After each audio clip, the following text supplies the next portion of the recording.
En cualquier momento arranca. Bueno, ahí estamos. Buenas tardes para todos y todas. Me presento, mi nombre es Carolina Piazzi. Voy a estar a cargo de la clase del día de hoy. Donde vamos a recorrer, es un poco la última clase donde hacemos un repaso cronológico sobre la historia institucional y de la policía de la provincia. Y hoy vamos a abordar en particular la etapa que arranca en 1955 hasta el año 2019, más o menos. Vamos a intentar acercarnos un poco hasta el presente. Voy a... Ay, no, perdón. A pasar un PowerPoint.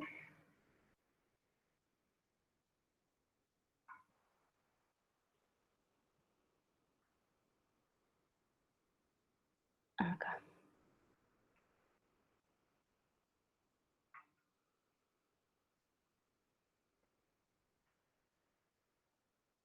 A ver, ustedes me dicen por favor si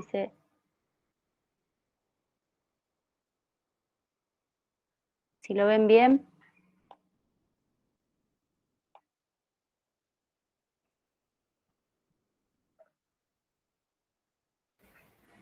¿Se ve? No lo minimices, Caro, porque si no se ve tu pantalla. Ah, a ver. Ahí está. ¿Ahí? Sí, perfecto. Listo, gracias, Celeste. Ahí estamos. Bueno, yo no los veo. Es medio incómodo esto. Bueno, les comentaba, en esta unidad vamos a abordar el desarrollo de las fuerzas de seguridad en la provincia, en sus aspectos institucionales, entre 1955 y el 2019.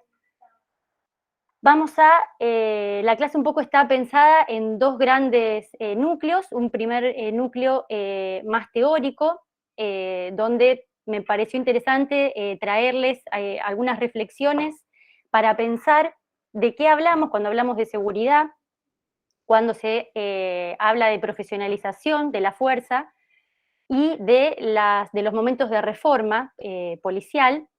Y un segundo núcleo que es más histórico, donde ahí sí vamos a ir viendo en distintas etapas lo que sucedió con las fuerzas de seguridad entre el 55 y la actualidad.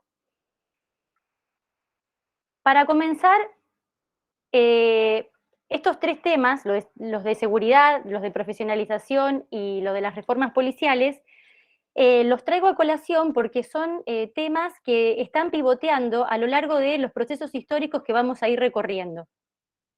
Y la idea es un poco ofrecerles algunas reflexiones teóricas que utilizan los estudios sobre la policía que trabajan sobre estos periodos históricos, ¿no? Los que trabajan más sobre la segunda mitad del siglo XIX y para el siglo XXI, ¿no? Los estudios sobre la policía trabajan en torno un poco a estos conceptos de seguridad, de profesionalización y de reforma.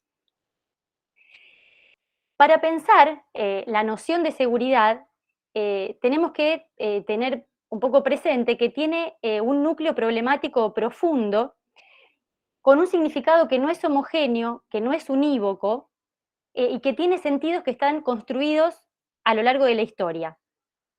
En general uno conoce, digamos, o tiene asociado la demanda de seguridad frente a un contexto de inseguridad en general, con la insistencia en la necesidad de un proyecto policial reformado, ¿no? Es decir, frente a una demanda de seguridad por parte de la población, generalmente se asocia y surge la necesidad de un proyecto de reforma policial.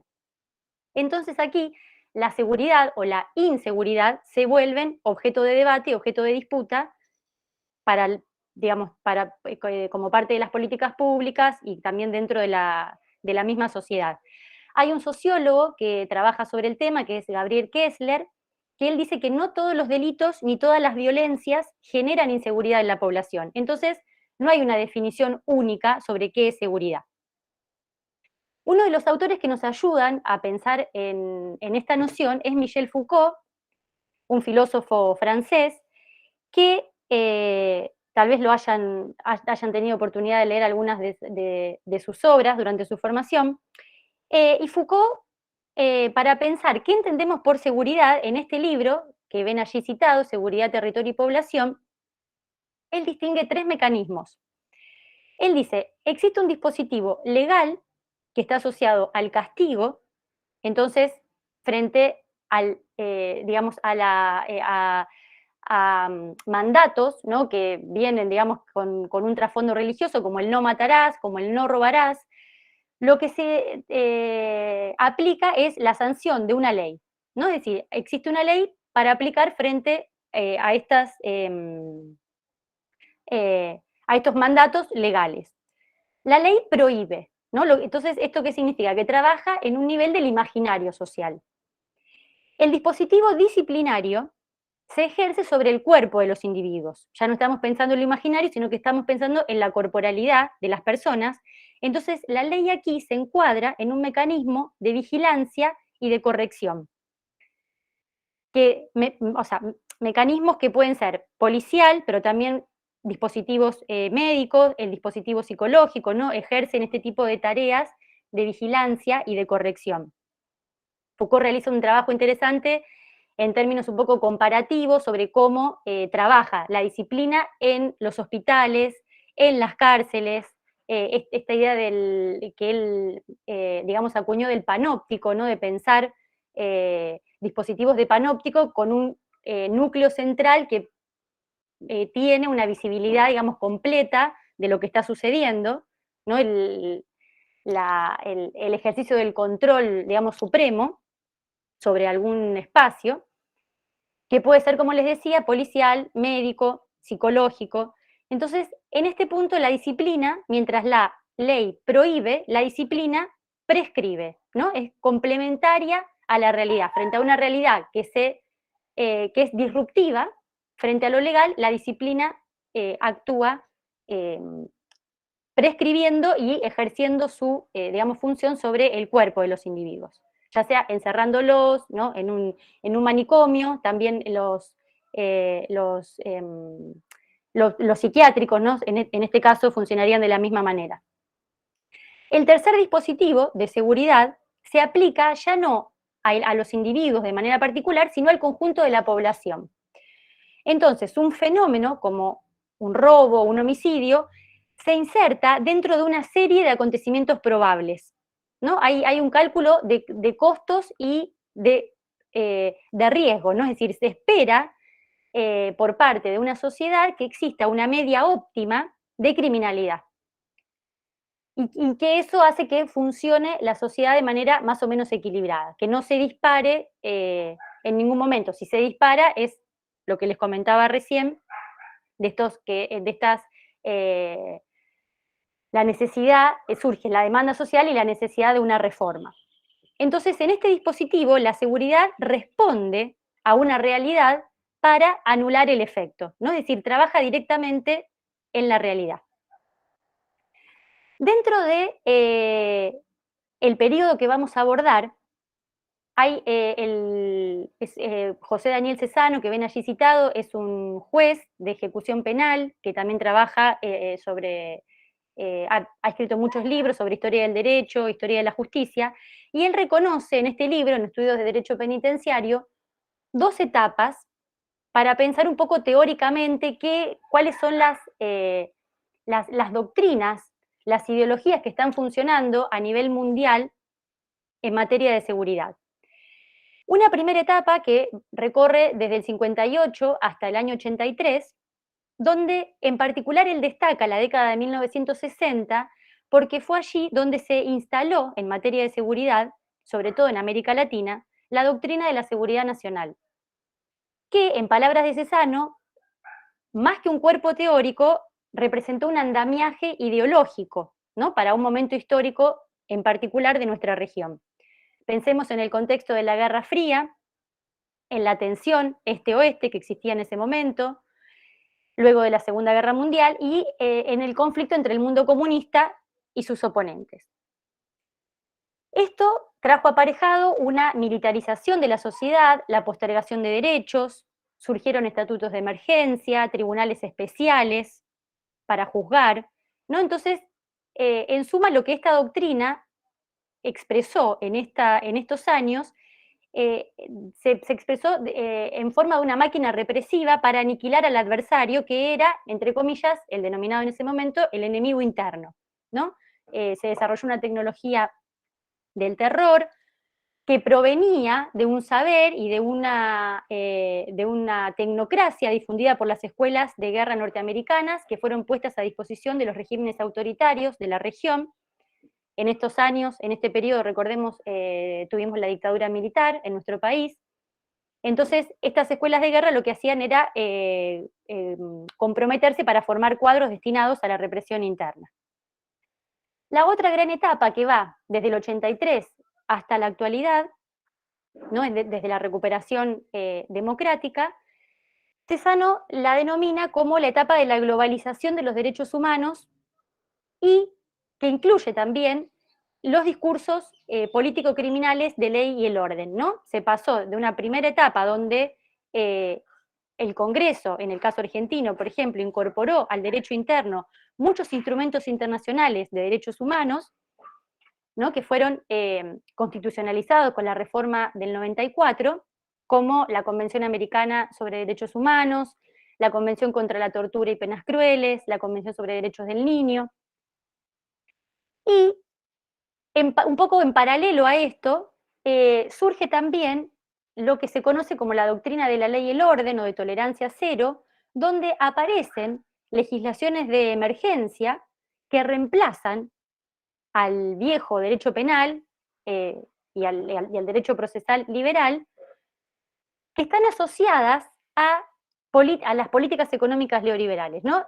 Sobre todo fueron los años 90 los que marcaron un poco esta transformación en materia de seguridad, donde la atrofia deliberada que las políticas económicas y sociales produjeron sobre la sociedad en su conjunto, digamos, frente a una atrofia del Estado social, se vio una hipertrofia del Estado penal, ¿no? Es decir, hubo una hiperinflación carcelaria, un crecimiento desmesurado del gasto público destinado a construir centros de detención, ¿no? Y este gran discurso de tolerancia cero que vemos un poco que está en debate hasta el día de hoy.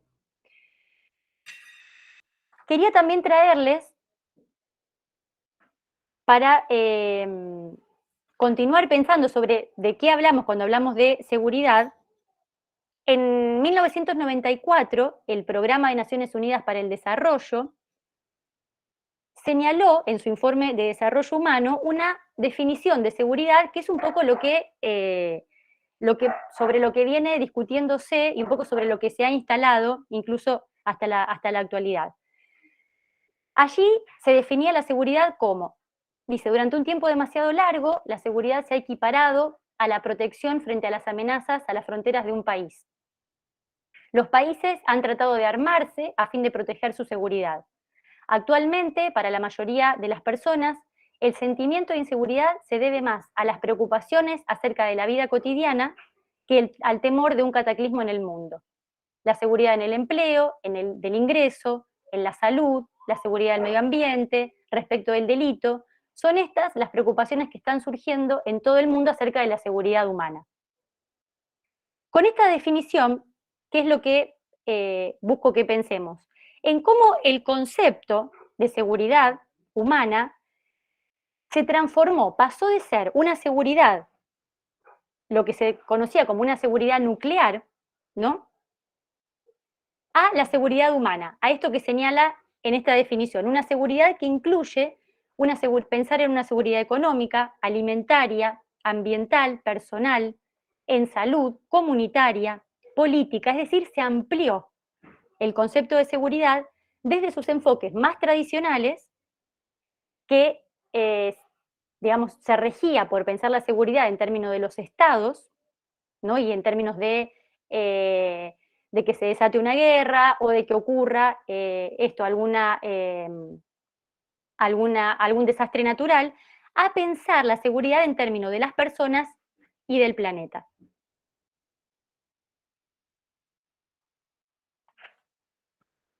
traía también acá algo interesante que es, que considero que puede ser interesante para pensar, que es cómo funciona el ciclo de la seguridad en la agenda pública. Este autor, Eilbaum, él nos plantea que frente, digamos, este ciclo que ven aquí graficado, frente a una ola de hechos violentos o un hecho delictivo de carácter extraordinario, lo que sucede es que la seguridad se vuelve visible, ¿no? Es decir, hay una problematización que se hace visible, sobre todo en términos del impacto que tiene en la prensa, ¿no? Estoy pensando en digamos, en este registro. Esa visibilidad provoca una demanda ciudadana, ¿no? Comienzan a haber marchas, protestas de carácter masivo, lo que repercute, a su vez, en el discurso político, ¿no? En torno a la seguridad. Entonces, y luego reinicia el ciclo, ¿no? Este discurso político logra o no alguna reforma o alguna intervención sobre el problema en sí, hasta que una nueva ola de hechos delictivos o de nuevo un hecho violento de carácter extraordinario vuelve a desatar el ciclo, ¿no? de la seguridad. Ahora, Perdón, Caro, hay una chica que levantó la mano. No, perdón. porque a lo mejor tiene una pregunta. Sí. Analí. Te escucho, Analí, mientras minimizo esto para poder... Sí. A lo mejor levantó sin querer, no sé. ¿Fue sin querer? Bueno, parece que sí. Bueno, en cualquier caso, vos me podés ir avisando, Cele, si hay alguna... Sí, yo te aviso, sí, no te preocupes. Gracias, por si se me escapa. Bueno, les comentaba, entonces, esto de pensar en el ciclo de la seguridad en la agenda pública, también resulta útil pensarlo a partir de los trabajos de este sociólogo que les comentaba recién, Gabriel Kessler. Él tiene libros muy interesantes, uno es El sentimiento de la inseguridad, ¿no? Para pensar en todos estos problemas y en el impacto, sobre todo, de la cuestión de la seguridad en la agenda pública. Pensarlo desde las tasas delictivas, pero no solo ahí, sino desde las representaciones mediáticas que se hacen sobre el delito y de cómo impactan en la sensibilidad social que deriva en las acciones y las políticas públicas dirigidas al problema, ¿no? Es decir, este ciclo podemos abordarlo a partir un poco de los trabajos de Kessler. Ahora, en términos históricos, la preocupación por la inseguridad no es algo solo de la época contemporánea, no es algo inédito, ni tampoco es exclusivo de nuestro país, ¿no? Hubo otros periodos de grandes inquietudes frente al crimen, y en este sentido son los trabajos de Lila Caimari los que nos ayudan a repasar distintos momentos del siglo XIX y también del siglo XX, de comienzos del siglo XX. Tiene unos trabajos muy lindos sobre alrededor de la década del 20 y del 30 sobre algunas olas de secuestros que ocurrieron en Capital Federal, en esta misma clave, ¿no? Y de cómo la prensa, cuál era la representación de la prensa sobre esta ola de secuestros, y también trabaja sobre el impacto por ejemplo, de la llegada del automóvil o la renovación en las armas de fuego, cómo impactan tanto en la policía para esa época como en las formas delictivas, ¿no? Cómo hay una aceleración, hay otras formas digamos, de desarrollo del delito en función de esto, de contar con un automóvil o con armas más modernas. Les comento esto por si a alguien le interesa profundizar un poco en el tema. Entonces, esta idea de que el pasado fue un pasado tranquilo, donde el temor es insignificante, este tipo de trabajos vienen a poner en duda esta idea y digamos, esta preocupación por la inseguridad no es una excepcionalidad argentina, sino que fue muy intensa en América Latina en distintos momentos, e incluso en las encuestas, sobre todo durante la segunda mitad del siglo XX, finales del siglo XX, comenzó a aparecer como el principal problema de la región, ¿no? Entonces, bueno, hay, digamos, distintas aristas por donde podemos ingresar a pensar sobre la seguridad. El segundo punto, de carácter más teórico que les comentaba, tiene que ver con la profesionalización y con el ejercicio de las tareas policiales. Yo ahí un poco entre comillas, entre paréntesis, les puse los autores sobre los que me basé, digamos, por si a alguien le interesa, me consulta y podemos compartir bibliografía. La profesionalización, que creo que con Romina han revisado un poco esto de cómo la policía se profesionaliza en términos modernos hacia comienzos del siglo XX. Hay un sociólogo que es Max Weber, que tiene un trabajo muy interesante para pensar en términos de las profesiones y de las burocracias modernas, y él nos habla de la existencia de tipos ideales, ¿no? Estos tipos ideales son marcos de formas de dominación, en este caso, legal con administración burocrática, porque hay otras formas de dominación de carácter religioso sobre las que también trabaja, pero aquí nos interesa la dominación legal con administración burocrática, donde las características que tiene esta forma de dominación es la existencia de, precisamente, de profesiones o de una burocracia moderna que tiene competencias que derivan de saberes y de servicios objetivamente limitados en virtud de una distribución de sus funciones. Son cuadros contratados por el Estado que tienen una retribución salarial por su desempeño. Son reclutados y organizados según una jerarquía administrativa. Tienen una formación profesional. Tienen que atender a una rigurosa disciplina y a una vigilancia administrativa, y cuentan además con la posibilidad de una carrera o de una perspectiva de ascenso y de avance, ya sea por años de ejercicio, por servicio o por ambas cosas. Esto un poco creo que lo han repasado con Romina sobre cómo, digamos, a partir de la creación de los primeros institutos de formación policial, que es un poco lo que vino a aportar en términos de la formación profesional, cortando con una formación un poco más tradicional que circulaba de manera más informal y por otros carriles. Entonces, en los años que recorremos, ¿no?, a partir de la segunda mitad del siglo XX, la institución policial ha sido una fuerza que respondió a intereses sociales y políticos distintos, ¿no? Es decir, fue, digamos, vista como dispositivo de control en el marco de gobiernos autoritarios o dictatoriales, de disciplinamiento social, de disciplinamiento represivo, pero también en el marco de los regímenes democráticos fue un instrumento de protección de las libertades y de los derechos ciudadanos.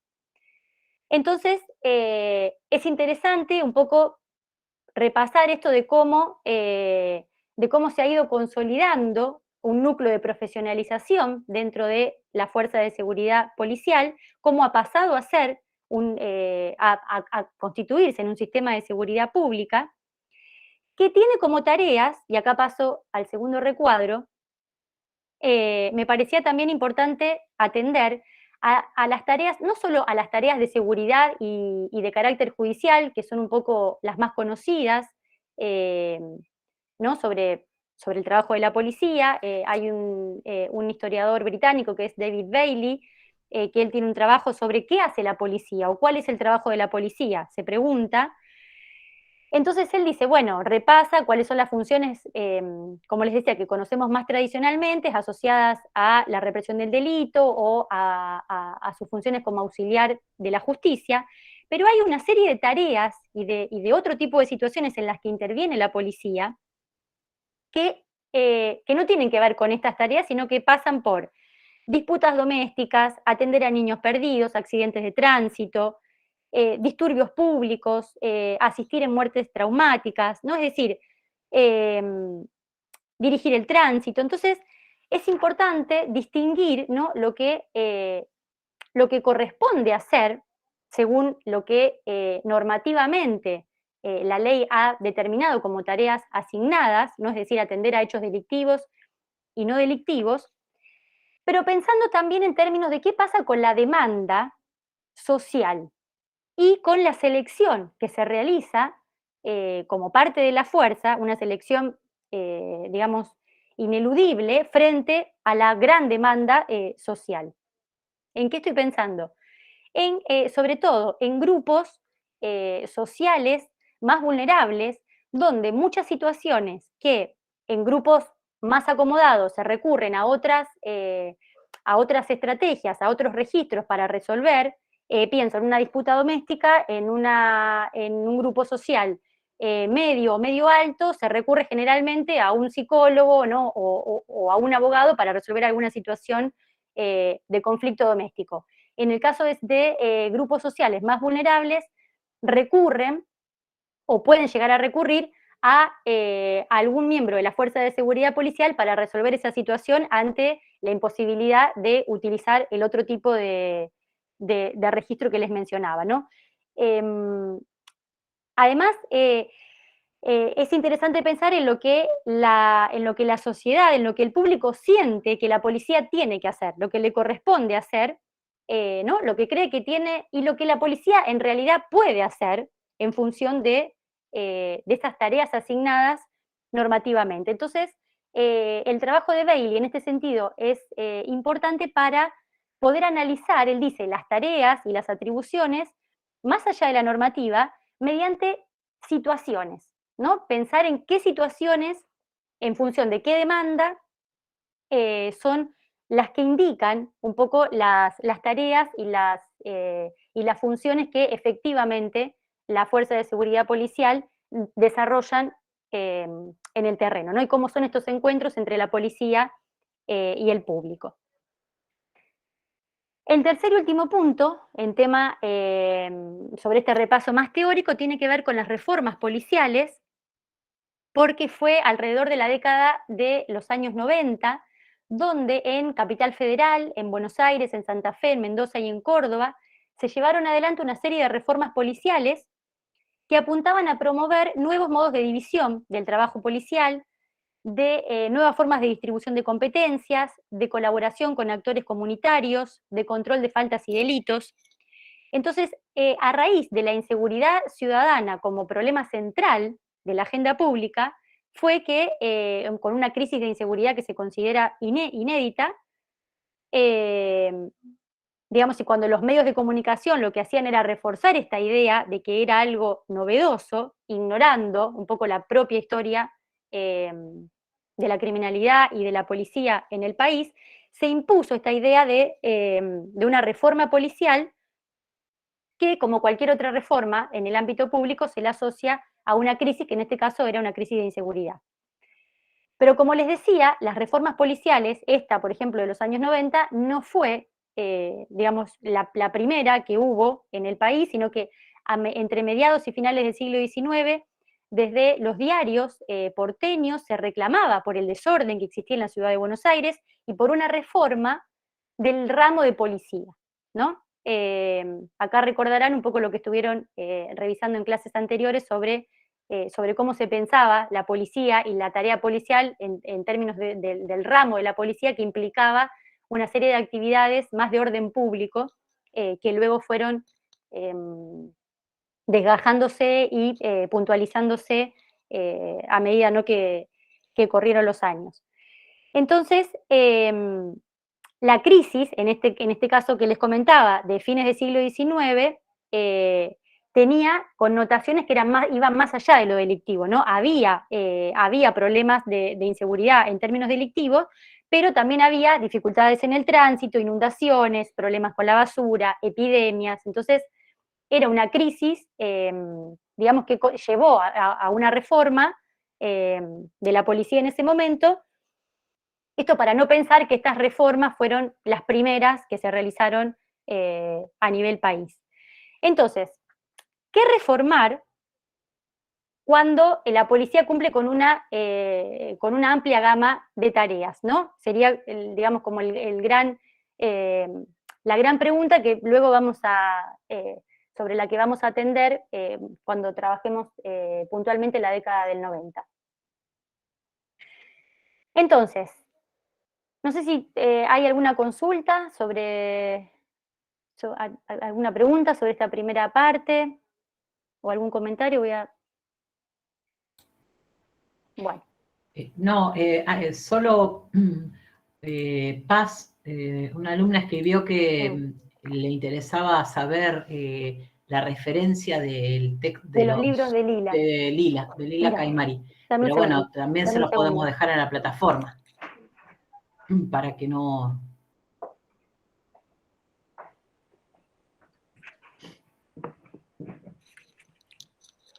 Perdón, se los muestro acá. La verdad que son libros de una lectura, digamos, bastante amena, a pesar de que tienen mucha densidad, ¿no? Y mucha carga de datos, pero son libros que son interesantes de leer.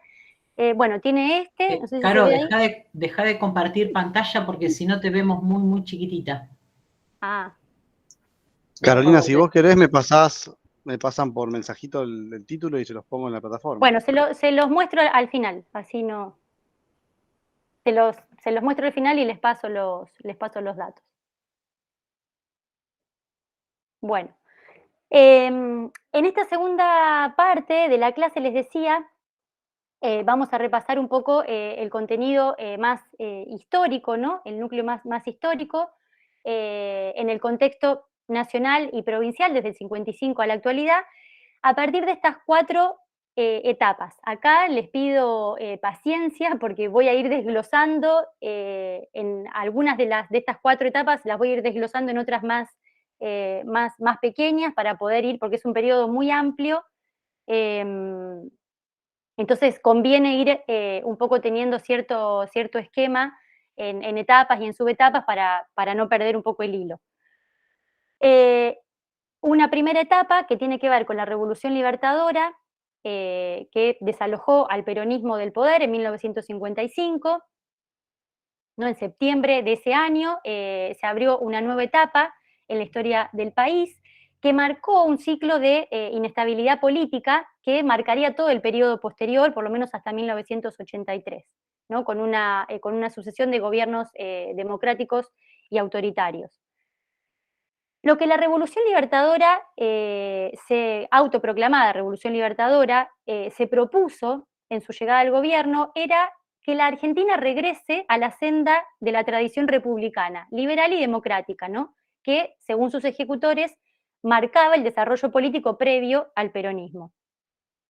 En este contexto de la segunda posguerra, de la Guerra Fría, los militares argentinos, agrupados detrás de figuras como los generales Lonardi y Aramburu, o el almirante Rojas de la Marina, encararon lo que ellos consideraban la lucha contra el totalitarismo nazi-fascista.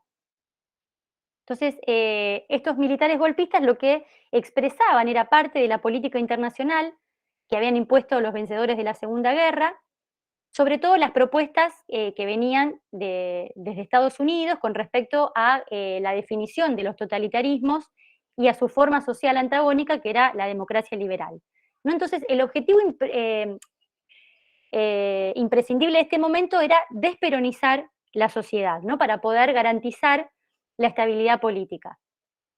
Se disolvió el Partido Peronista, se intervino la CGT, se inhabilitó a todos quienes ocuparon cargos públicos desde 1946 hasta el 55, se anuló la Constitución del 49, volviéndose a declarar vigente la de 1853. Lo que sí se conservó fueron las leyes laborales que promovió el peronismo desde 1955. Entonces, frente a este objetivo de controlar, ¿no? De desperonizar y sobre todo de controlar a lo que consideraban el enemigo interno, lo que hicieron fue crear una serie de organismos orientados a centralizar y a producir información sobre las personas y sobre organizaciones sociales que eran pensadas como nuevas amenazas al Estado y a las democracias de la región, ¿no? ¿Quiénes eran estos enemigos? El comunismo y el peronismo, encarnado en la actividad sindical. Entonces, un objetivo prioritario de la Revolución Libertadora fue profundizar el andamiaje jurídico represivo, digamos, para poder lograr este objetivo. Uno de los organismos que se creó con este fin de centralización y de producción de información fue la DIVA, la Dirección de Inteligencia de la Policía de la Provincia de Buenos Aires, en 1956, que funcionó hasta 1998, en el contexto precisamente de la reforma de la policía bonaerense, y si bien durante durante la mayoría de los años en que funcionó, su tarea estuvo vinculada a producir información y a desarrollar una acción de inteligencia, durante la dictadura militar se convirtió en un dispositivo importante del terrorismo de Estado en la provincia de Buenos Aires. En el caso de Santa Fe, bueno, para estos años pensemos en términos económicos, tenemos la política desarrollista, ¿no? Con toda una tarea de industrialización pesada, ¿no? Ya estamos en el segundo esquema frente a la industrialización, o a la primera etapa del modelo de industrialización que se inició en los años 30, a partir de los 60 comienza una nueva etapa vinculada a un programa de modernización económica, y de desarrollo de industrias pesadas, como la petroquímica, la química, la siderurgia. Entonces, para tener un pantallazo de lo que, digamos, de este momento, en Santa Fe, en el 62, se sanciona una nueva constitución provincial bajo la gobernación de Carlos Silvestre Begnis, que fue el gobernador, digamos, que asumió un poco el proyecto frondicista del desarrollismo a nivel provincial. El próximo año esta constitución cumple 60 años de vigencia y históricamente, digamos, hay una serie de rasgos en este periodo que comienzan a fomentar rasgos, me refiero normativos, organizativos, culturales, que son típicos de la institución militar y que comenzaron a penetrar en la institución policial, ¿no? Es decir, la policía se la ha pensado históricamente dentro de un marco o como un modelo militarizado. Entonces, la imagen de la guerra como recurso policial, la asociación del delincuente con el enemigo, como un enemigo interno, la adopción de un régimen disciplinario, ¿no? Entonces, esta militarización del modelo de policía lo que hizo fue profundizar lo que venía ya conformándose desde el siglo XIX, a partir de la construcción del Estado Nacional. Ustedes habrán visto el tiempo que llevó, los largos años que llevó diferenciar las tareas policiales de las tareas militares, como en un comienzo estaba todo muy imbricado y era muy difícil saber cuáles eran las funciones policiales y cuáles eran las militares. Entonces, en estos años, ya bien avanzado el siglo XX, lo que sucedió fue una profundización, ¿no?, de esta militarización por la cadena de golpes de Estado sucesivas que fueron, ocurriendo a partir del 55, y además por la ocupación de la institución policial por parte de las Fuerzas Armadas.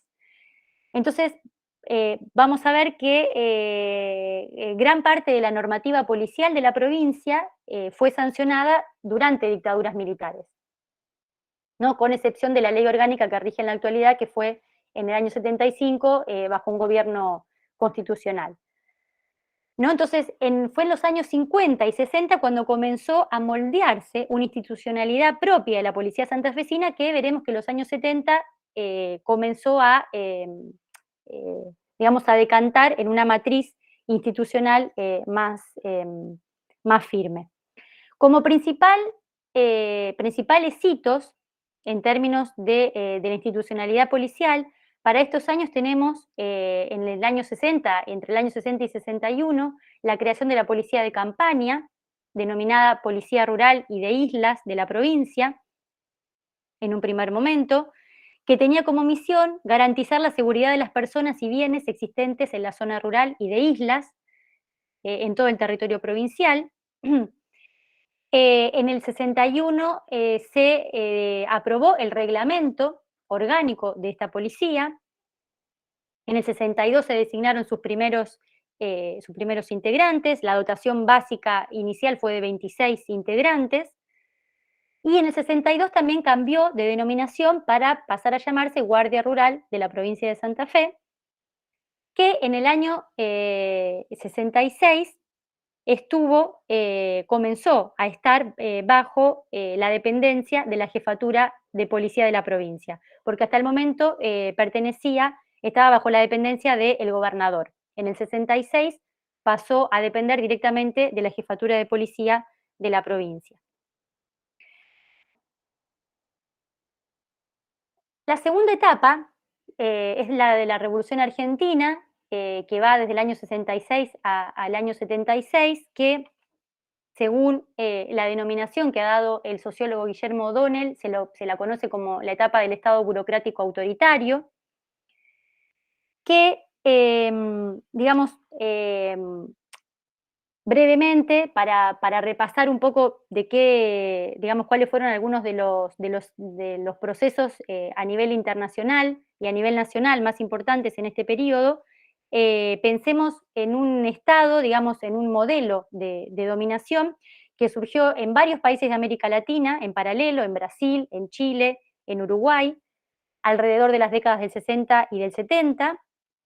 En Argentina va desde 1966 hasta 1973, y sus principales características se reconocen como una estructura de clases subordinada a una gran burguesía. Esto que les comentaba del desarrollismo de los años previos y que continúa en este periodo, ¿no? Trajo la inversión de capitales extranjeros y la creación, ¿no? de toda esta gran industria, fomentó digamos, se llevó a conformar una gran burguesía con una gran, digamos, y marcada desigualdad social, instituciones especializadas en la normalización de la economía también tienen un peso decisivo en estos años, ¿no? En el sentido de como colaboradores en esta tarea de reimplantar el orden, ¿no? El orden entre comillas, en la sociedad, eliminando cualquier actividad política de carácter popular, normalizar la economía. No hay un sector popular que permanece excluido políticamente. Hay un sistema de exclusión económica también del sector popular. Entonces,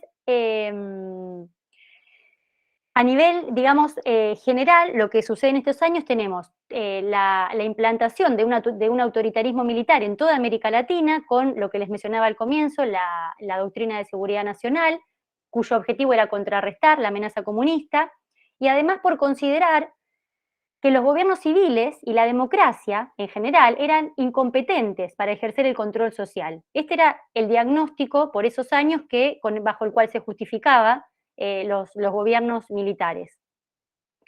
Es decir, los gobiernos civiles y los gobiernos democráticos terminaban en situaciones de caos social que ameritaban la intervención de las Fuerzas Armadas, para decirlo, digamos, de manera rápida. Algunas de las consecuencias de este autoritarismo tenían que ver con la clausura de toda forma de acción política, la intervención de universidades, les comentaba la profundización del modelo desarrollista, con una economía transnacionalizada, con un capital concentrado, monopólico, con una modernización industrial. También fue una época de grandes movilizaciones sociales, como fueron el Cordobazo y el Rosariazo, en 1969, para que recordemos, hasta el 73, que fue cuando retornó el peronismo al gobierno. Entonces,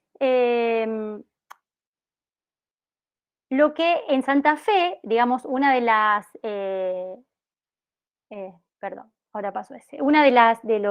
los hitos, digamos, importantes de este momento para tener en cuenta es la creación en 1966 de la DGI, la Dirección General de Informaciones, como un organismo autónomo que se creó para sistematizar la información necesaria para la tarea de gobierno, ¿no? Algo un poco similar a lo que les mencionaba de la DIVBA al comienzo para el caso de la provincia de Buenos Aires.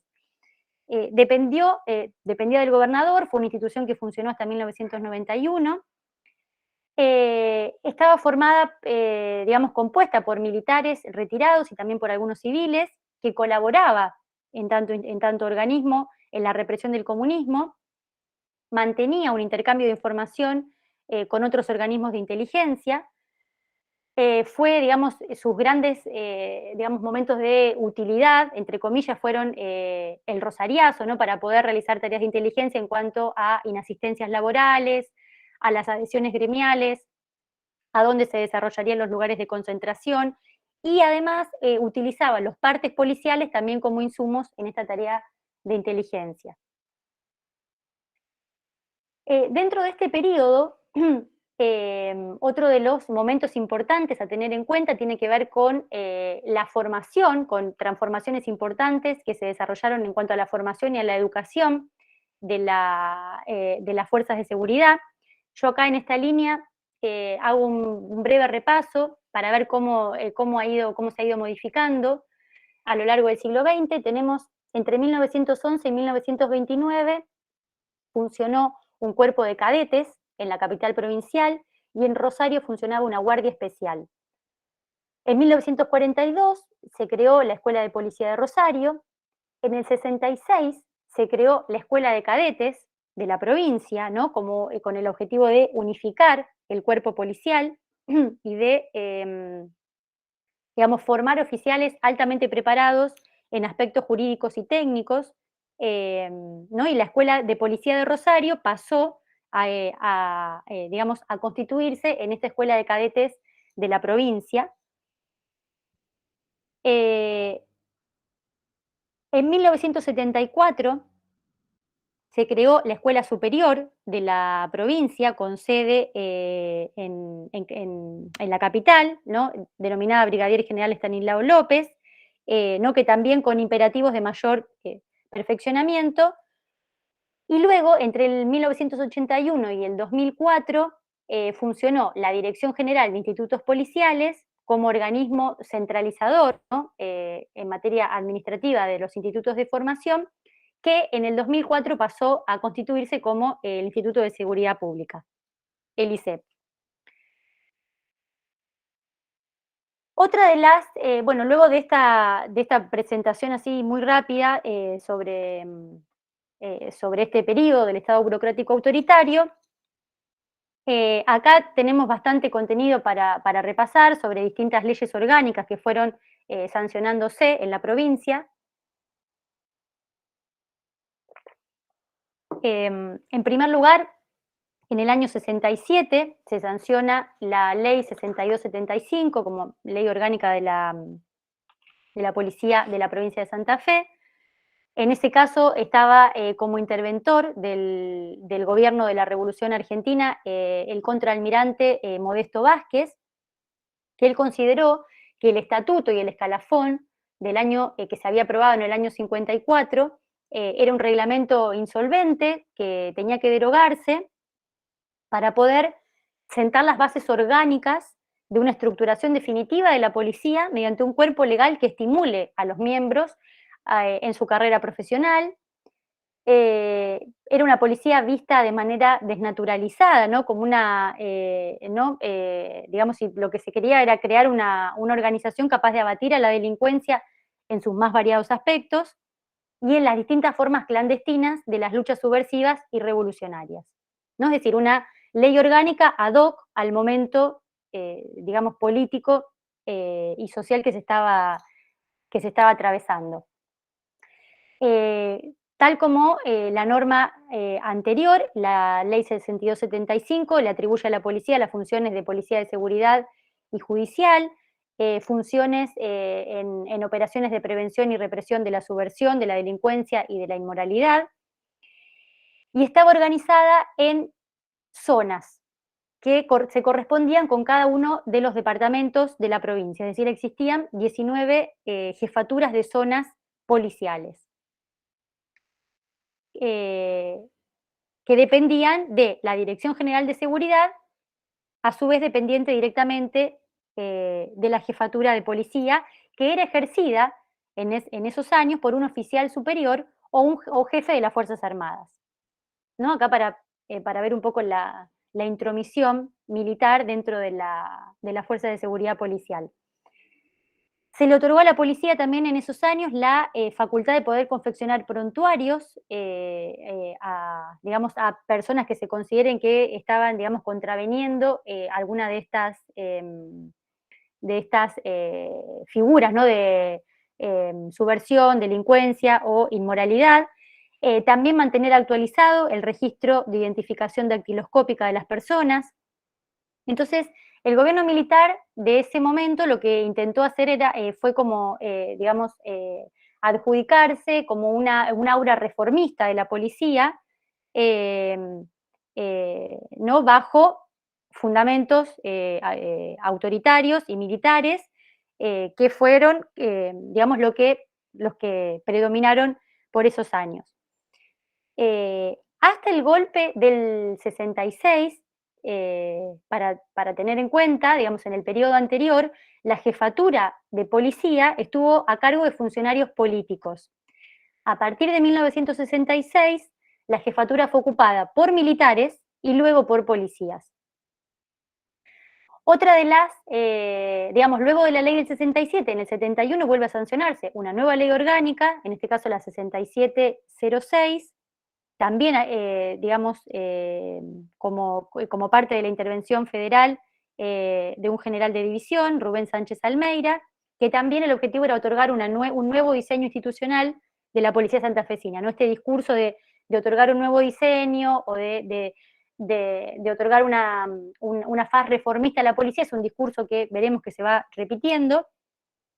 La del 71 es una ley, digamos, trascendental en cierto punto porque se creó bajo esta ley la plana mayor policial como un cuerpo centralizado en lo administrativo y descentralizado en lo funcional, y también se crearon las unidades regionales.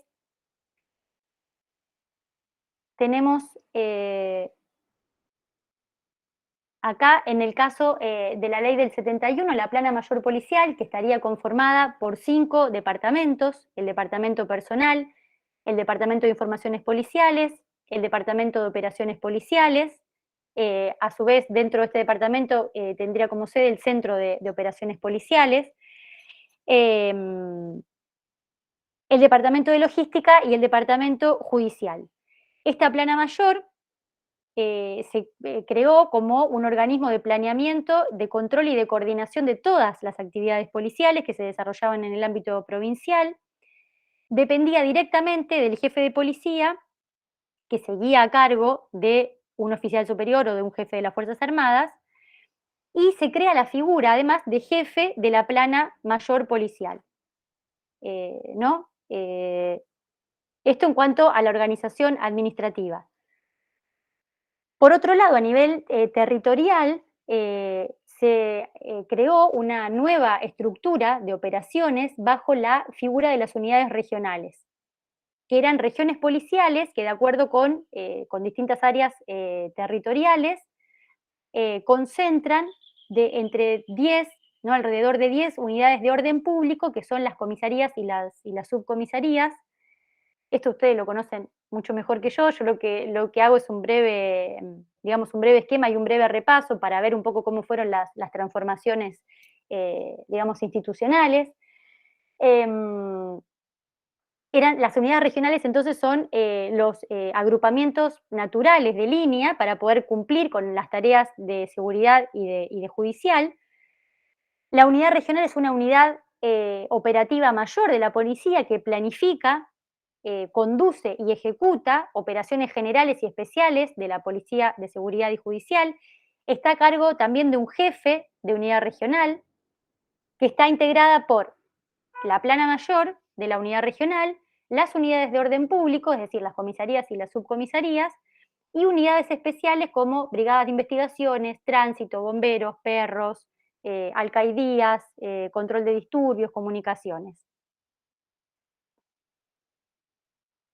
En el mismo año, en diciembre del 71, mediante un nuevo decreto, se regionalizó la estructura básica de la policía provincial, una regionalización que va a tener poca duración, porque en el año 73 va a volver a modificarse esto, pero en el año 71 se establecieron estas 5 unidades regionales que ustedes ven aquí, con asientos en, digamos, en la ciudad de Santa Fe, Rosario, Reconquista, Rafaela y Casilda, ¿no? Pero les decía que prontamente esto, para el año 73, bajo la gobernación de Silvestre Begnis, volvió a modificarse la estructura orgánica y se crearon las 19 unidades regionales, ¿no? Con, digamos, cabeceras, digamos, siguiendo la demarcación política de cada uno de los departamentos, es decir, con cabeceras departamentales.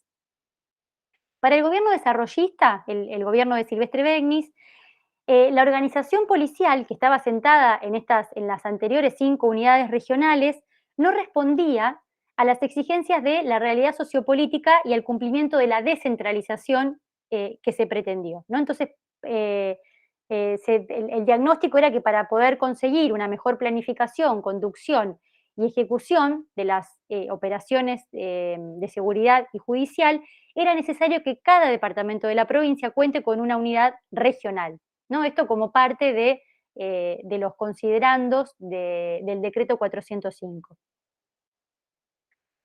Hay una lectura política que uno puede hacer sobre la conformación de esta regionalización, de esta nueva estructura orgánica, y de cómo atender a la descentralización, que tiene que ver con la influencia que los senadores ejercen en cada uno de los departamentos, ¿no? Es decir, esta departamentalización de la policía trajo aparejado, según, como les decía, algunas lecturas políticas, la cuestión de que cada uno de los departamentos, ¿no? es un bastión de un senador que lo representa en el Poder Legislativo, y lo que trae aparejado es, como hecho institucional, es la influencia de los senadores sobre la institución policial, ¿no? Entonces, a partir de este año, del año 73, me refiero, las unidades regionales de la policía se constituyeron, ¿no? En esto de, en términos de bastiones de negociación con los senadores, tanto con el gobierno provincial como con la cúpula policial, ¿no? Es decir, podemos pensar en términos de una instrumentalización política de la policía como consecuencia de esta departamentalización. En el año 75, recuerden que seguimos dentro de este gran segundo periodo, se sanciona una nueva ley orgánica, la 7395, que es la que tiene vigencia actualmente, bajo el gobierno también de Silvestre Begnis, donde, bueno, lo que se estableció fueron, en esa ley orgánica, que ustedes conocerán muy bien, las funciones como Policía de Seguridad y Judicial, se estableció la jerarquía interna, las atribuciones del Comando Superior y de la Plana Mayor, y a su vez cada una de las atribuciones y de las funciones de los departamentos que componen la Plana Mayor, así como la organización descentralizada, ¿no? Es decir, en unidades, las unidades regionales, las comisarías, las subcomisarías. No me detengo en esto porque, bueno, es algo que ustedes, digamos, conocen y, digamos, a lo que recurren de primera mano en su actividad, digamos, cotidiana.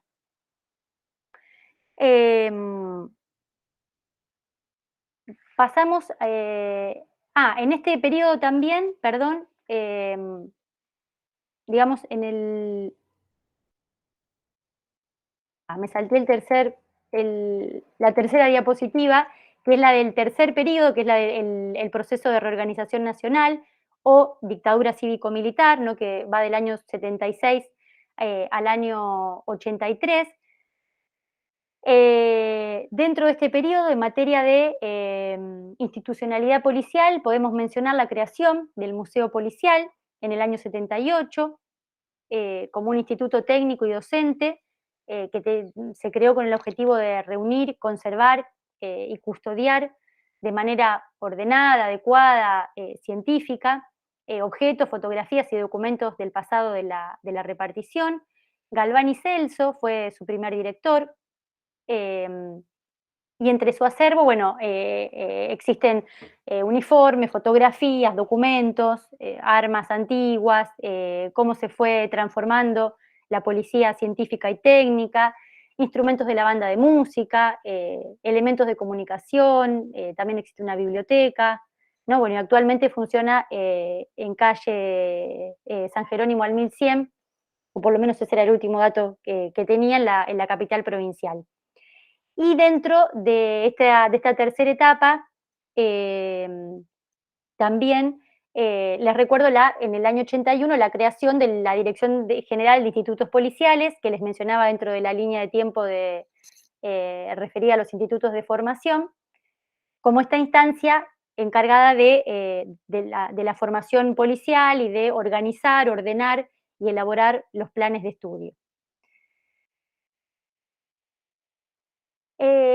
El último periodo es el de la recuperación de las garantías constitucionales, ¿no? A partir del año 83, luego de finalizada la dictadura, hasta el año 19. En el periodo de la dictadura, digamos, no me detengo porque, bueno, es un periodo, digamos, de excepcionalidad, donde la policía fue, digamos, en parte un auxiliar más del terrorismo de Estado, entonces, y no hubo, además, salvo estos dos hitos que les mencionaba, lo del museo y la dirección de institutos policiales, digamos, no hubo ninguna modificación a nivel normativo.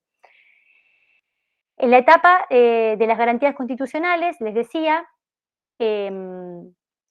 digamos, aquí voy a recuperar dos subetapas.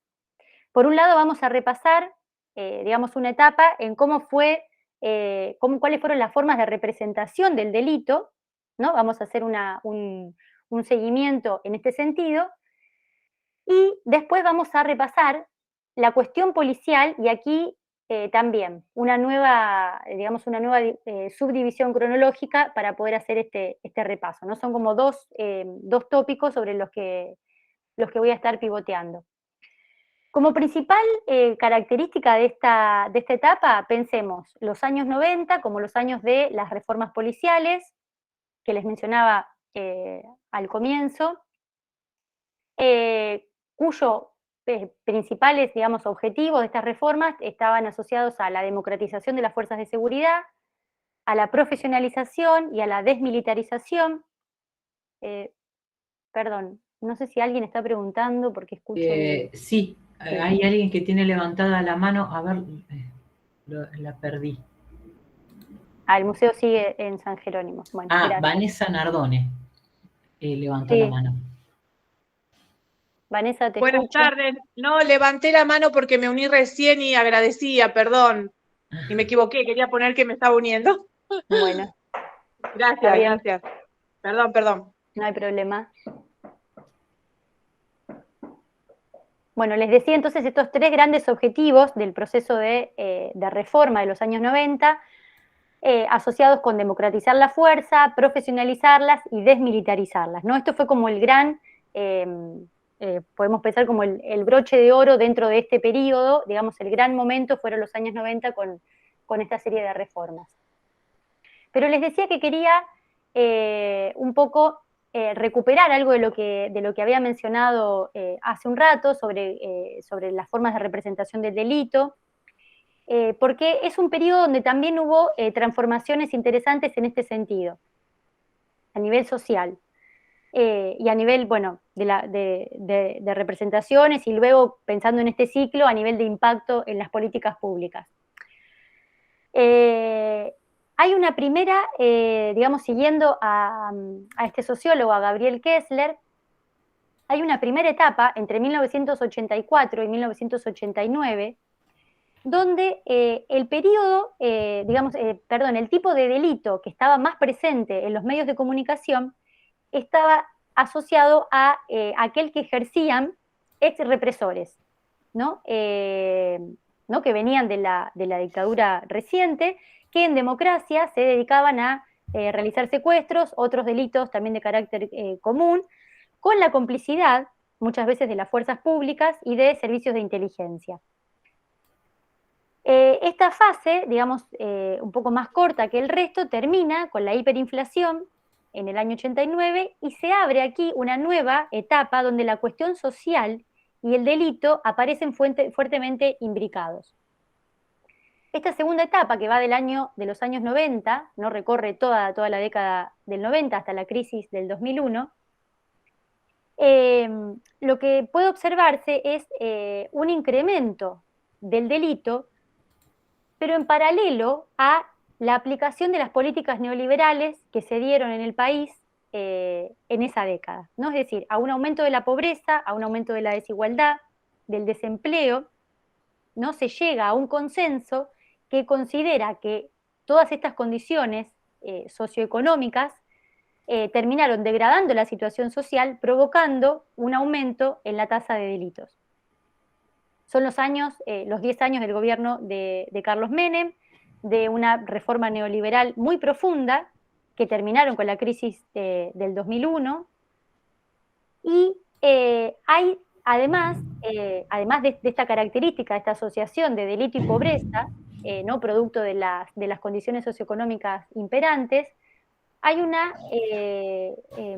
transformación en la representación del delito en los medios, ¿no? Porque empieza a dejar de estar confinado en los diarios populares o a estar, digamos, concentrado en las páginas de policiales de los diarios de tirada nacional, para empezar a ocupar las secciones políticas e incluso las portadas de algunos de los diarios considerados más importantes, de Clarín, de La Nación, ¿no? Acá en Santa Fe podemos pensar en el diario El Litoral, ¿no? Que comienzan a colocar en sus portadas hechos delictivos de carácter extraordinario. Entonces, ¿qué tipo de hechos son los que adquieren mayor visibilidad en esta etapa? Aquellos que, digamos, entre los que convive el delito, digamos, la ejecución de un delito, la impunidad y la participación del poder, ¿no? Como otra gran clave para poder leer esta década. Es una etapa de fuertes escándalos que estaban ligados a delitos que van a tener consecuencias políticas, como el asesinato de María Soledad en 1990, donde participaron personajes del poder político catamarqueño, el fin del servicio militar obligatorio, luego del asesinato del conscripto Carrasco en el año 94, el crimen del periodista Cabezas en el año 97, ¿no? Que marcó la impunidad del poder económico de estos años, de los años 90, y la complicidad policial, además, en el hecho. Todas, digamos, una serie de hechos, digamos, muy disruptivos, que reforzaron las voces en pos de una reforma policial. Una tercera etapa que va desde el 2003, ¿no? Un poco a partir de la recuperación económica que comienza con el gobierno kirchnerista, una fase que llega hasta el presente, que va en la que veremos a la inseguridad consolidada como problema público central, ¿no? Es decir, si antes su aparición era un poco más en términos de la realización, de la ocurrencia de algún hecho, digamos, extraordinario de carácter o considerado de carácter grave, bueno, a partir de estos años comienza a mantenerse de manera regular en su representación periodística, ¿no? Comienza a ser una sección fija en los medios de comunicación, además, y en el año 2004, según la investigación llevada adelante por Kessler, algunas encuestas marcan un hito simbólico, que es que la inseguridad por primera vez ocupa el primer puesto entre los problemas nacionales, superando el desempleo, ¿no? Es decir, en las encuestas sociales la gente cree que la inseguridad era como el principal problema a resolver, no así el desempleo, a pesar de venir, digamos, de la gran crisis del año 2001, para que tengamos noción de la magnitud de cómo se vivenciaba este fenómeno.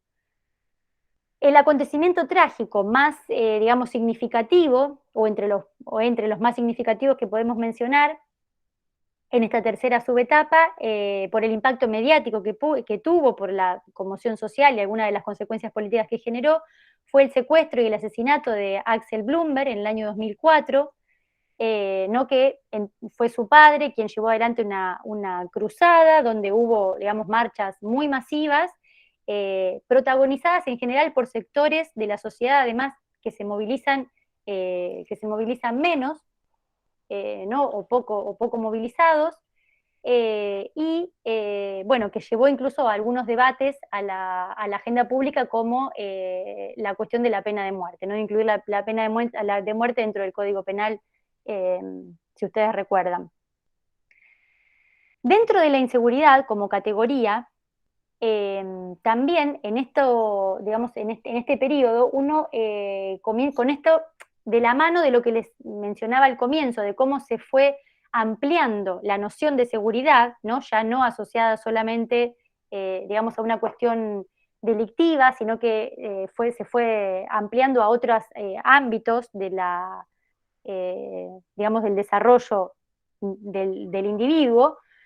Entonces, podemos incluir otras dimensiones que vuelven al término más polisémico, como fue la tragedia de Cromañón a fines del 2004, a partir de la cual se instaló la seguridad de los lugares en los medios de comunicación, ¿no? Comenzó a ser, digamos, una demanda de parte de la sociedad, ¿no? La existencia de que los lugares donde se desarrollan actividades públicas cuenten con, digamos, la seguridad pertinente para los asistentes.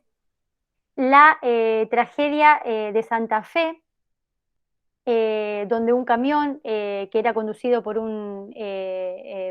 alguien ebrio chocó contra un micro, ¿no? Que llevaba a estudiantes que eran estudiantes de Buenos Aires que venían de realizar tareas solidarias en Chaco. Ahí se volvió, digamos, la inseguridad vial fue la que adquirió visibilidad pública, ¿no? Entonces, para pensar un poco el término de manera un poco más amplia, un poco más polisémica, y corrernos exclusivamente de lo que tiene que ver con lo delictivo o con lo más asociado a lo penal. Entonces, esto un poco era para repasar las formas de representación del delito, y pasando ahora a lo que tiene que ver con la cuestión policial en sí, del año 83 más o menos hasta la actualidad. A partir de la instauración democrática, los sucesivos gobiernos lo que hicieron fue mantener, digamos, la institucionalidad policial que se había construido entre la década del 50, 60 y 70, ¿no? Digamos, pese a todos los cambios sociales, culturales, económicos por los que atravesó el país y Santa Fe en particular, a pesar de la transformación en la criminalidad, de la violencia, ¿no? que fue mutando, digamos, la institucionalidad policial más o menos se mantuvo igual, y fueron, digamos, las reformas que se llevaron adelante fueron de carácter mucho más, digamos, puntuales, salvo las que voy a mencionar ahora, más enfocadas en la década del 90. Acá puse a manera de recordatorio las gobernaciones, ¿no? Pensemos que fueron 24 en este periodo, 24 años de gobiernos justicialistas, ¿no? De gobernadores provenientes del Partido Justicialista, luego el periodo del 2007 hasta el 2019 a cargo del Frente Progresista Cívico y Social, ¿no? Para que tengamos en mente un poco cada una de estas etapas asociada un poco con las distintas gobernaciones.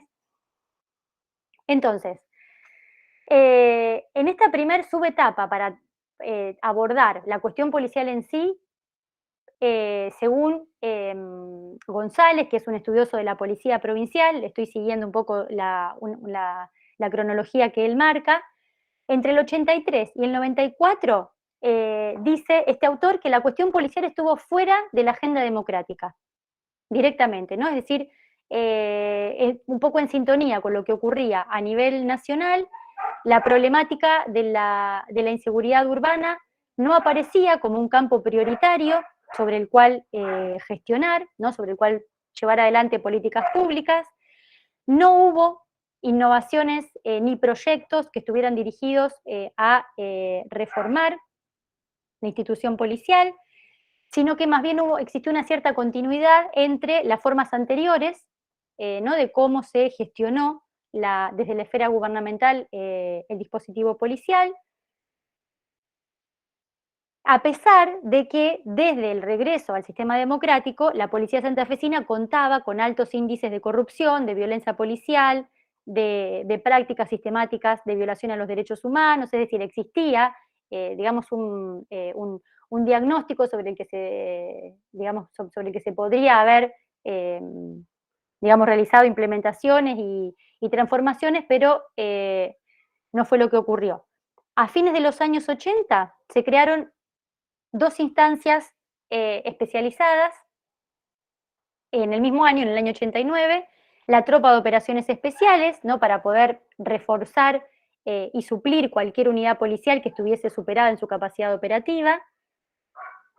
Y también en el mismo año, por la resolución 561, se creó la Dirección Especial de Drogas Peligrosas, ¿no? Con la misión de asesorar, coordinar y controlar acciones de prevención y de represión relacionadas con conductas ilícitas sobre estupefacientes. Esta dirección de drogas peligrosas fue, digamos, cambiando de denominación en distintos momentos, hasta el año 95, ¿no? Pero bueno, siempre bajo la misma, digamos, bajo la misma óptica con la que fue creada. Sí se la dotó de 19 brigadas operativas departamentales ya sobre el final de este periodo.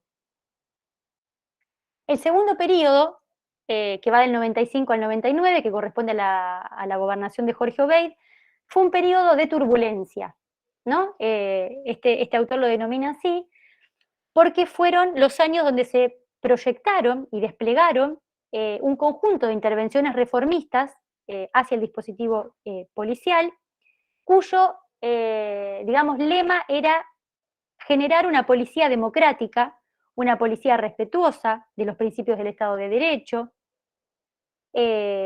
frente, ¿no? Ahora sí, en esta etapa, a un aumento de la sensación de inseguridad y del temor al delito que determinaron que la seguridad urbana se convirtiera en una problemática visible. Además de que la no adecuación que venimos viendo, que no se estaba llevando adelante de los organismos de seguridad, digamos, determinaba que la cuestión securitaria se convirtiera en un punto, digamos, neurálgico de la demanda y de las preocupaciones por parte de los habitantes de la provincia. En el año 96, como principales hitos de esta etapa, tenemos la creación de la Dirección General de Seguridad Rural, los Pumas, ¿no? Para poder asesorar, coordinar, conducir las operaciones que tengan como objetivo prevenir y reprimir el abigeato, el robo de elementos agrícolas y otros tipos de elementos agrarios en todo el ámbito de la provincia. Servicio que fue puesto bajo la dependencia del jefe de la policía, un jefe de la policía que se iba fortaleciendo y convirtiendo, ¿no? en una figura cada vez más alta a nivel gubernamental, en un alto funcionario gubernamental, responsable no solo de cuestiones policiales, sino también de asuntos de seguridad pública, de manera más amplia. En este periodo, entonces, a ver, para no desordenarme, tenemos como otro hito en el año 97 la Unidad Especial de Asuntos Internos, que se la colocó en un comienzo por fuera de la unidad policial, bajo la dirección del subsecretario de Seguridad Pública. En lo administrativo estaba bajo el jefe de policía, pero tenía, digamos, una significación especial esta unidad porque comenzaba a marcar, digamos, una reforma a nivel interno, en tanto cualquier ciudadano argentino que sea o no policía podía ser jefe de esta unidad, ¿no? Un poco como parte de digamos, de las reformas de esta etapa, ¿no? Para poder digamos, prevenir, ¿no? Comenzar a mirar un poco hacia adentro y poder prevenir actividades ilegales cometidas por parte del personal policial, y que sea colocado fuera de la conducción policial era, digamos, un signo de esta mirada más reformista. En el año 98, esa misma, digamos, se reglamenta, ¿no? Se cumplimenta un poco las actividades que llevaría adelante la Dirección Provincial de Asuntos Internos, ¿no? Como comunidad administrativa, que significó, como les decía, un avance en términos institucionales más importante para poder lograr un control externo por parte de parte del poder político hacia la policía provincial. Es el periodo, como les vengo mencionando, los años 90 de la implementación de estas reformas, de lo que se conoce como el periodo de las reformas policiales, que lo que buscaban era democratizar la fuerza, mejorar la confianza con la comunidad, ¿no? Es decir, se trabajó sobre el objetivo de restablecer esta confianza entre el policía y la comunidad, mejorar la formación del personal policial. En esto es importante también cómo se estableció la obligación de contar con estudios secundarios completos para ingresar como agente, se fueron diseñando nuevos cursos de capacitación para los aspirantes, se modificaron planes de estudio en la escuela de cadetes, además se abrió la posibilidad de que los miembros, de que los estudiantes, ¿no? Puedan asistir a charlas, seminarios por parte de docentes de universidades o de referentes de distintas disciplinas, ¿no? Por ejemplo, no sé, seminarios sobre derechos humanos que se han realizado dentro de la escuela. También se abrieron centros de capacitación en distintos puntos de la provincia para poder capacitar a personal subalterno. Entonces, toda una tarea de profesionalizar y de mejorar la formación del personal, y también de reconstruir la capacidad disciplinaria de la fuerza. Y en esto, el proceso de depuración interna con la creación de esta Dirección Provincial de Asuntos Internos fue uno de los momentos más trascendentales. Además, en cuanto a el grado de autonomía que ganaba, ¿no? Un poco la fuerza de seguridad policial, ¿no? Es decir, que, digamos, autonomía ¿en qué sentido? En que el poder político, ¿no? Abandone un poco la conducción de la política de seguridad, que comenzó a estar delegada más en la misma fuerza, en la fuerza policial. Otras iniciativas reformistas, por ejemplo, tuvieron que ver con la creación de juntas barriales de seguridad comunitaria en las ciudades, esto pensando en el objetivo de mejorar la confianza con la comunidad.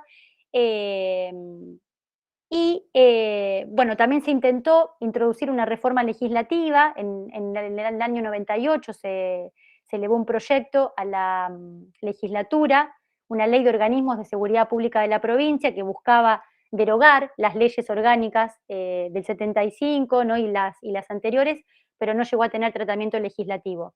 El gran mentor de esta reforma fue Roberto Rosúa, que lo volveremos a ver en la próxima gestión de Obeid, ¿no? Fue quien un poco diseñó y llevó adelante todas estas reformas institucionales que les vengo mencionando. Y una característica de esta etapa, según la trabaja González, este autor que venimos siguiendo, es la exposición mediática de las políticas reformistas, ¿no? Es decir, es una etapa no solo donde se desarrollaron reformas importantes, sino que además se las expuso y se las presentaba mediáticamente, ¿no? Como un logro de parte del gobierno provincial de ese momento, ¿no? Se las explicitaba a través de, bueno, entrevistas, ¿no? Es decir, la aparición del ministro, de gobierno, de legisladores, asesores, funcionarios policiales que, digamos, daban cuenta de todo este proceso de reforma. La tercera etapa, bajo la gobernación de Reutemann, entre el año 99 y el año 2003, este autor habla de una contrarreforma, no es una etapa donde lo que hubo principalmente es un interés por proyectar una diferenciación del discurso del gobierno, digamos, anterior, sobre la actitud reformista del anterior. Bueno, la idea era como correrse de todo lo que, de esta actitud reformista en términos de la institución policial. Hubo un endurecimiento en cuanto a la seguridad urbana, y no, es decir, esto, un poco lo que primaba era mostrar la oposición con el gobierno anterior. Entonces, las acciones giraron en torno al aumento y a la inflación de la severidad, tanto policial como penal, enfoques de mano dura, ¿no? O lo que también se conoce como populismo punitivo, fueron como los que más, digamos, primaron en estos años. La cuarta etapa, nuevamente Obeid como gobernador. Acá este autor habla de una tensa calma, ¿no? Si la etapa anterior fue la contrarreforma, esta es de una tensa calma porque hubo una serie de gestos políticos que, bueno, intentaron marcar un distanciamiento con el momento contrarreformista del gobierno de Reutemann. Se realizó un cambio de gabinete que volvió a poner a Roberto Rosúa como ministro de Gobierno de Justicia y Culto, ¿no? El que fue el mentor de la primera reforma. Se anunció una nueva ley que fue llevada, digamos que se sancionó en el año 2006, una nueva ley del personal policial. En el año 2003 se designó a la primera jefa de policía mujer en el país, esto no solo a nivel provincial, sino que a nivel país, que fue Leila Perazo, tenía 40 años digamos, de trayectoria, una abogada y una policía retirada que había estado al frente de la Dirección Provincial de Asuntos Internos. Digamos, en este periodo, si bien hay un cierto impulso por retomar las coordenadas reformistas de los años 90, de la primera gestión de Obeid, esta etapa no tuvo la misma visibilidad que la anterior, ¿no? Es un momento, digamos, discursivo, si uno hace una lectura de la prensa, un poco más pacífico, más tranquilo, hay escasas declaraciones de alto impacto público, ¿no? Por eso, digamos, este autor habla de una tensa calma para estos años. En términos de formación, bueno, en el año 2004 se crea, digamos, el ISEP, el Instituto de Seguridad Pública, como una persona autárquica dentro de la órbita del Ministerio de Gobierno, Justicia y Culto, que reemplazó a la que funcionaba la Dirección General de Institutos Policiales, ¿no? Y bueno, según algunos autores que han trabajado sobre cómo la creación de este instituto reconfiguró todas las instancias previas de formación policial, tanto de cuadros alternos y de cuadros superiores, el ISEP, a partir de su creación, coordina todas las instancias de formación que antes estaban de manera separada. Se crea la figura de un director general, designado por el Poder Ejecutivo, que además tiene que afrontar un concurso público, que surge de una terna de candidatos, es decir, hay todo un proceso de selección de quien va a estar a cargo del instituto. Y bueno, esto es un poco como el ISEP funciona un poco como símbolo del paso de un modelo más tradicional de formación a uno más profesional, ¿no? Que incluso lleva a pensar en una policía desmilitarizada, con, digamos, la supresión de algunas prácticas internas, como desfiles o, no sé, castigos, régimen de internado, ¿no? Es decir, se equipara la formación policial con estas dos carreras, la de auxiliar en seguridad y la de técnico superior en seguridad, con carreras de nivel terciario, ¿no? Es decir, son carreras que son, digamos, acreditadas ante el Ministerio de Educación de la provincia. Entonces, hay un cambio allí, digamos, importante. Les mencionaba que en el año 2006 la legislatura sancionó el proyecto que fue elevado por el ministro Rosúa, de una nueva ley de personal policial de la provincia que reemplaza a la ley de 1972, ¿no? El antecedente de esta ley del 2006 era una ley de personal policial del año 72, donde bueno, establece una serie de jerarquías y de diferentes escalafones y subescalafones. Se establece la carrera policial, el régimen disciplinario con las faltas administrativas policiales, régimen de destinos, de ascensos, de concursos, ¿no? Y esta ley, la significación que tuvo, digamos, fue el cambio que implicó, por lo menos a nivel normativamente,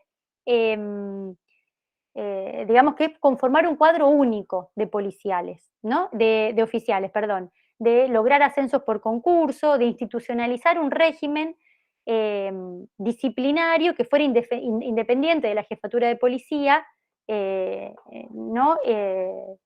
Bueno, y que ganara un poco en autonomía y también en términos de profesionalización de la fuerza. Hubo algunos, digamos, algunos intentos de crear digamos, un tribunal de conducta policial con algunas, digamos, con algunos proyectos que se elevaron a la legislatura que no fueron, digamos, aprobados finalmente. Y el periodo, digamos, para ir cerrando, que es, digamos, llegando un poco hasta los últimos años, que son los gobiernos del gobierno, de los gobiernos progresistas. Desde el año 2007, lo que se realizó fueron, bueno, se crearon distintas dependencias especializadas, muchas con iniciativas, digamos, muy auspiciosas y muy, digamos, bien recibidas. Digamos, algunas más transformadoras, más renovadoras que otras. En el año 2011, la Dirección General de Policía de Seguridad Vial. En el año 2013, la Agencia de Investigaciones sobre Trata de Personas. También en el mismo año, la Dirección Provincial de Proximidad Policial, que luego, digamos, crearía en su resolución la Dirección General de la Policía Comunitaria. La Dirección General de Policía de Investigaciones. En el 2014 y en el mismo año la Dirección General de Policía de Acción Táctica. Como les decía, una serie de, digamos, de estos servicios policiales y de dependencia un poco más específicas que intentaron, digamos, un poco reorganizar el sistema provincial. Sigue vigente la ley orgánica del año 75. Ahí estamos. Y bueno, un poco, digamos, esto sería el cierre de este repaso, digamos, muy veloz por este periodo, digamos, tan amplio. Espero que no les haya... Voy a ver si puedo dejar aquí. Así podemos conversar un poco, si tienen alguna duda. Espero que hayan podido seguir un poco el recorrido.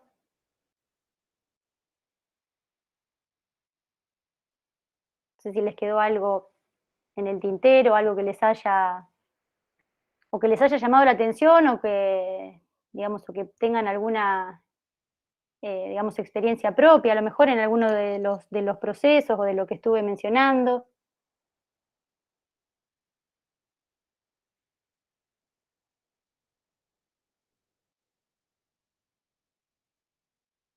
Bueno, mientras piensan, les muestro los libros de... ¿Ahí me ven bien? Ahora sí.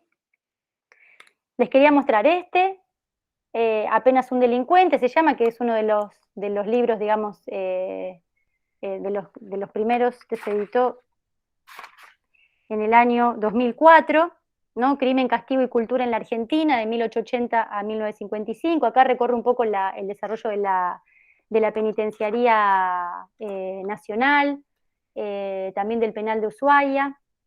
Después este es uno de los que les recomiendo porque es uno de los más, digamos, amenos de lectura, que es La ciudad y el crimen. Es el que recorre los hechos de la ola de secuestros que les comentaba en Capital. que ahí no recuerdo quién estaba interesada. Este es del año 2009. Este otro también vuelve a trabajar aquí. Este es un poco más de divulgación, ¿no? Este es, digamos, también trabaja un poco sobre el mismo recorte. Mientras la ciudad duerme, pistoleros, policías y periodistas en Buenos Aires, de 1920 a 1945. Aquí trabaja más sobre el impacto de la tecnología, ¿no? que les mencionaba con la llegada del transporte automotor, ¿no? O sea, y de cómo esto modificó la criminalidad en esos años, y también las formas del ejercicio de la policía, y bueno, eso, porque el otro que había agarrado es una compilación. Ahí hay una chica que hace referencia también a la ley Micaela, en relación, bueno, vos habías mencionado la de Bloomberg, pero bueno, también sí que la ley lleva el nombre de la chica. Sí, en los últimos años, digamos, tristemente, otra de los fenómenos en los que podemos pensar este ciclo de la seguridad en la agenda pública tiene que ver con los femicidios, ¿no? Entonces, cómo, digamos, la ley, la sanción de la ley, ¿no? para penalizar, y de la creación de la figura penal del femicida, cómo, digamos, llega luego de demandas de años de parte de la sociedad, de las organizaciones feministas. Sí, lamentablemente, digamos, hay muchos de estos casos. Yo lo que no pude rastrear, no sé, a lo mejor si ustedes tienen en mente algún caso para Santa Fe, ¿no? Más propio de la provincia, a lo mejor en lo que pueda, para que podamos realizar esta asociación. No tiene que ser reciente, digo, traté de repasar un poco para los años 90, si hubo, digamos, alguna, para tener alguna referencia más local, pero bueno, no lo logré, por lo menos por ahora. Quería, digamos, comentarlo, a lo mejor alguien tiene, digamos, recuerda o tiene alguna mención.